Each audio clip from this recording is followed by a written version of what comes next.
အားလုံးပဲမင်္ဂလာပါရှင်ဒီနေ့မှာတော့ငပြောဖူးလေးကိုကြော်ပြပေးသွားမှာဖြစ်ပါတယ်ဒီငပြောဖူးလေးอ่ะဆိုရင်ဒီငပြောဖူးလေးကိုပေါ့နော်အရင်ဆုံးပပလေးလီထားပြီးတော့စားအများကြီးနဲ့ထည့်နေပလိုက်မယ်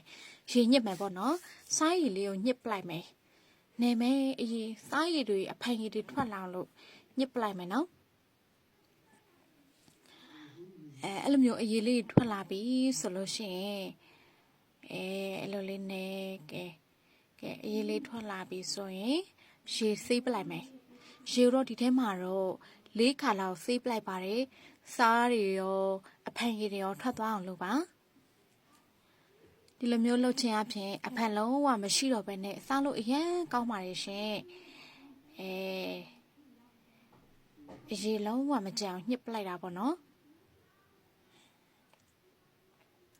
ပြီးပြီဆိုရင်ကြက်သွန်ဖြူထောင်းကြက်သွန်နီ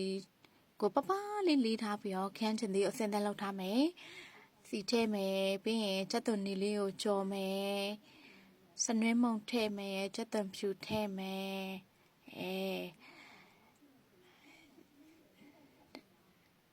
ကြက်သွန်ဖြူလေးအယောင်လာပြီဆိုလို့ရှိရင်ခန်းချင်သေးထည့်မယ်ခန်းချင်သေးကိုများလေးထည့်မယ်ပေါ့နော်ဘာဖြစ်လို့လဲဆိုတော့ငပြောဖူးကအဖန်တက်ပါလို့ပါခန်းချင်သေးလေးရပြီဆိုရင်ငပြောဖူးလေးကိုထည့်ပါမယ်ဒီနေရာမှာတော့ကြော်တဲ့အခါမှာစားလုံးဝမထည့်တော့ပါဘူးနော်အချုံမုံနည်းနည်းထည့်မယ်ချုံမုံထည့်ပြီးတော့နေမယ်နေပြီးတော့ရလာပြီဆိုရင်အရသာအရင်မြည်ကြည့်ပေါ့နော်တကယ်လို့စားလို့ရဲဆိုရင်လေစားထည့်ပေါ့ဒီထဲမှာတော့စားမထည့်တော့ဘာလို့လဲဆိုတော့အရသာမြည်တဲ့အခါမှာခုနနေထားတဲ့စားအရသာတွေဝင်သွားပြီဆိုတော့စားလုံးဝထည့်စရာမလိုတော့ဘူးစားအရသာပြည့်စုံသွားပြီတကယ်စားလို့ကောင်းတဲ့ဟင်းတစ်ခွက်ပါတချို့ကကြတော့ဒီငါပြောဖူးကိုပြုတ်ပြီးတော့တိုးစားတာတို့ဟင်းထုတ်လုပ်တာတို့တော့လှုပ်စားပူးတာများတယ်ပေါ့နော်ဒီလိုလေးကြော်စားတာတော့နေမဲ့တင်ပါတယ်တကယ်ကိုစားလို့ကောင်းတဲ့ဟင်းလေးတစ်ခွက်ပါစားကြည့်ကြော်စားကြည့်စေချင်ပါတယ်ရှင်